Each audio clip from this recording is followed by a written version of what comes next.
Kematian adalah akhir dari setiap manusia yang hidup di dunia, dan tak ada satupun yang kuasa untuk menghindarinya. Inilah ketetapan Allah untuk seluruh hambanya. Pada video kali ini, kita akan membahas tentang dua jenis kematian, yaitu Su'ul Khotimah dan Husnul Khotimah. Tapi sebelum masuk ke pembahasan, mari kita bersama-sama mendukung channel ini dengan menekan tombol like, subscribe dan bagikan, agar bisa bermanfaat bagi banyak orang. Su'ul Khotimah. Su'ul artinya buruk atau jelek, sedangkan Khotimah berarti penutup. Maka Su'ul Khotimah bisa diartikan sebagai penutup usia yang buruk, atau kematian yang buruk.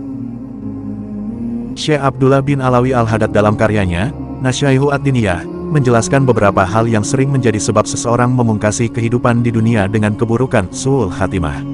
Beliau berkata, ketahuilah bahwa kebanyakan Su'ul Khatimah adalah bagi orang-orang yang meremehkan sholat fardu dan kewajiban zakat, mencari-cari aib muslimin yang lain, mengurangi takaran dan timbangan, orang-orang yang menipu muslim dan menutupi atas mereka dalam masalah agama dan dunia, menganggap bohong pada kekasih-kekasih Allah dan mengingkarinya, mengaku dirinya berada pada derajat kewalian kekasih Allah tanpa adanya pembenaran, dan sebagainya.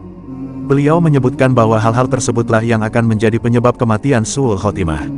Pertama, meremehkan sholat dan zakat. Sholat 5 waktu adalah perintah dari Allah Subhanahu wa Ta'ala yang wajib dikerjakan saat seorang muslim telah balik dan berakal. Sebab yang akan pertama kali dihisap oleh Allah adalah sholatnya. Sebagaimana dalam surah Al-Maun ayat 4 dan 5. Maka celakalah orang-orang yang sholat, yaitu orang yang lalai dari sholatnya. Dan dalam surah Fussilat ayat 6 dan 7. Katakanlah bahwa, aku, Nabi Muhammad hanyalah seorang manusia seperti kalian. Diwahyukan kepadaku bahwa Tuhan kalian adalah Tuhan yang Maha Esa, maka tetaplah pada jalan yang lurus menuju kepadanya dan mohonlah ampun kepadanya. Dan celaka besarlah bagi orang-orang yang mempersekutukannya, yaitu orang-orang yang tidak menunaikan zakat dan mereka kafir akan adanya kehidupan akhirat. Pada ayat tersebut, terdapat kata celakalah. Ini menunjukkan bahwa siapa saja yang dengan sadar meremehkan atau bahkan meninggalkan sholat dan zakat baginya adalah kerugian. Dan kerugian bagi seorang muslim adalah ketika mendapatkan siksaan dari Allah Subhanahu wa Ta'ala. Ada 15 siksaan bagi orang-orang yang meninggalkan sholat. 3 di antaranya adalah siksaan ketika meninggal dunia. Hal ini menguatkan pendapat Syekh Abdullah bin Alawi Al-Haddad bahwa meremehkan kewajiban sholat dan zakat adalah salah satu sebab akhir kehidupan yang tidak baik atau Su'ul Khatimah. Kedua, suka mencari-cari aib kaum muslimin. Biasanya orang-orang yang sibuk dengan urusan orang lain akan lupa dengan urusannya sendiri. Begitu juga ketika sibuk mencari keburukan orang lain maka keburukannya sendiri pun terlupakan. Ia tidak menyadari bahwa dirinya berada dalam maksiat dan dosa, hingga akhirnya meninggal dunia dalam keadaan tidak bertobat. Larangan ini terdapat dalam firman Allah Subhanahu wa Ta'ala dalam surah Al-Hujarat ayat 12. Hai orang-orang yang beriman, jauhilah kebanyakan buruk sangka kecurigaan karena sebagian dari buruk sangka itu dosa. Dan janganlah mencari-cari keburukan orang dan janganlah membunjingkan satu sama lain. Adakah seorang di antara kamu yang suka memakan daging saudaranya yang sudah mati? Maka tentulah kamu merasa jijik kepadanya. Dan bertakwalah kepada Allah. Sesungguhnya Allah Maha Penerima Tobat lagi Maha Penyayang. Ketiga, mengurangi takaran dan timbangan. Manusia merupakan makhluk sosial yang tidak mungkin bisa hidup sendiri. Semua saling membutuhkan dalam segala hal. Perdagangan merupakan salah satu bentuk kerjasama agar manusia bisa bertahan hidup. Dalam transaksi tersebut ada kondisi saling memberi keuntungan. Oleh karenanya, Islam melarang adanya kecurangan dan penipuan dalam berdagang. Dalam surah Al-Mutaffifin ayat 1-3 Allah Subhanahu wa Ta'ala menegaskan, kecelakaan besarlah bagi orang-orang yang curang, yaitu orang-orang yang apabila menerima takaran dari orang lain mereka minta dipenuhi, dan apabila mereka menakar atau menimbang untuk orang lain, mereka mengurangi. Keempat, menipu muslim dan menutupi atas mereka dalam masalah agama dan dunia. Seringkali kepentingan duniawi membuat banyak orang terlena. Hanya karena dunia, kadang seseorang rela menempuh segala cara, termasuk melalui jalur yang batil. Kecurangan dan penipuan merupakan hal yang biasa terjadi dengan latar yang sama, yakni kepentingan duniawi. Bahkan, bagi mereka yang sudah dibutakan, agama pun bisa berubah sekedar alat untuk memperoleh keuntungan, baik berupa harta, pujian, ketenaran, maupun pangkat. Sebagaimana disebutkan dalam kitab Ta'lim Al-Muta'alim karya Imam Al-Zarnuji, pada bab niat, banyak amal akhirat menjadi amal dunia dikarenakan niat yang jelek. Jika hal ini terus-menerus dikerjakan hingga ajal menjemput, maka ia tidak hanya dosa atas kezaliman terhadap orang lain, lebih jauh ia berdosa atas nama agama. Dalam surah Al-Isra ayat 18 ditegaskan, barang siapa menghendaki kehidupan sekarang duniawi, maka kami segerakan baginya di dunia itu apa yang kami kehendaki bagi orang yang kami kehendaki, dan kami tentukan baginya neraka jahanam, ia akan memasukinya dalam keadaan tercela dan terusir. Kelima, mengingkari dan menganggap para kekasih Allah berbohong. Jika melihat sejarah Islam, perjuangan para utusan selalu dihadapkan dengan para penolak ajarannya, baik perseorangan maupun golongan.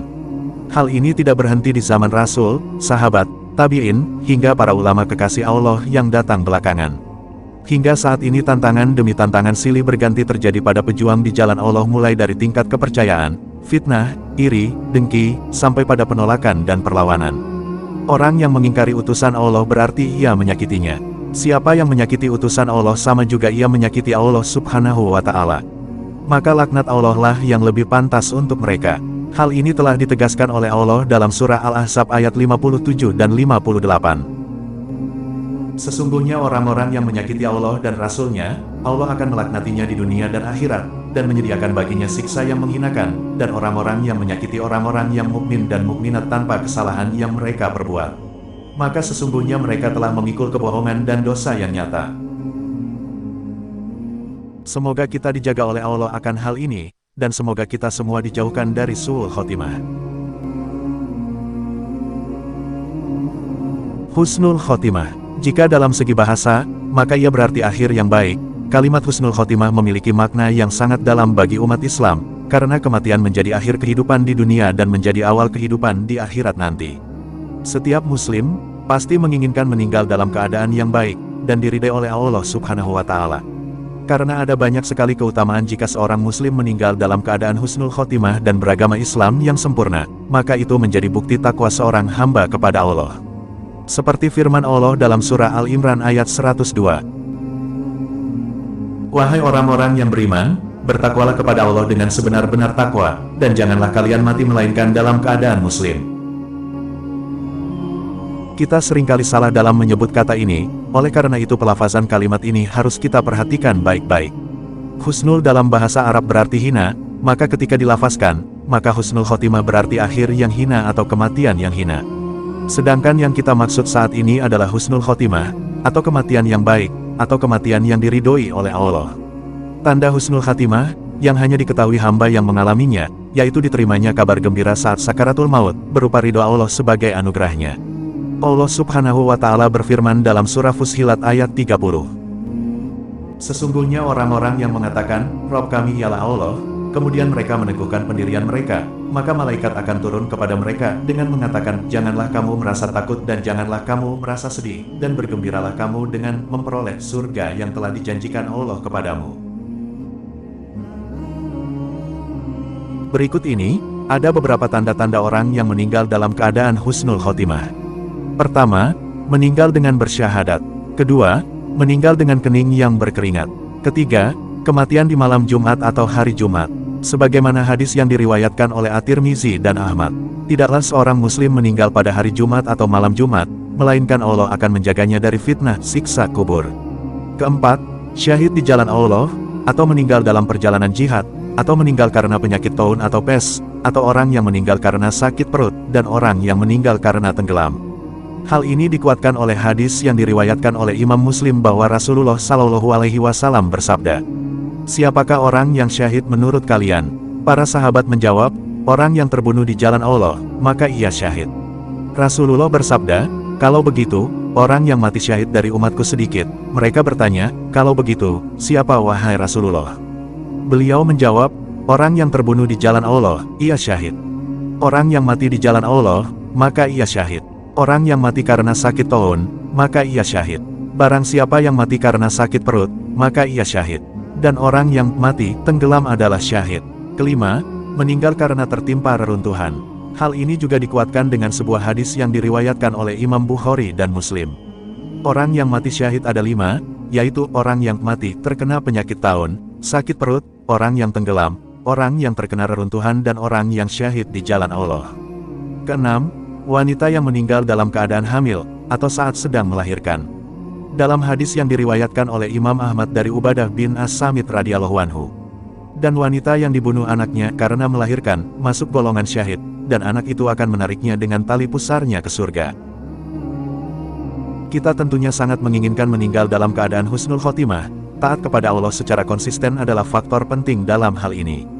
Dan yang perlu kita tanamkan dalam hati kita sejak dini adalah bahwa Allah Subhanahu wa Ta'ala Maha Pengampun dan Maha Penyayang. Dalam surah An-Nisa ayat 48, Allah Subhanahu wa Ta'ala berfirman, "Sesungguhnya Allah tidak mengampuni dosa syirik, dan Dia mengampuni dosa selain syirik bagi siapa yang dikehendakinya. Barang siapa yang mempersekutukan Allah, maka sungguh ia telah berbuat dosa yang besar." Bertaubat sejak dini, dan berjanji tidak akan mengulangi kesalahan di masa mendatang, merupakan jalan agar selalu dekat dengan rahmat Allah. Maka jika Allah telah meridhoi, tidak ada lagi kesusahan, tidak ada lagi keraguan, dan tidak ada lagi jarak antara kita dengan Allah. Maka cukuplah Allah sebagai penolong bagi kita, dan semoga kita semua diwafatkan dalam keadaan husnul khotimah.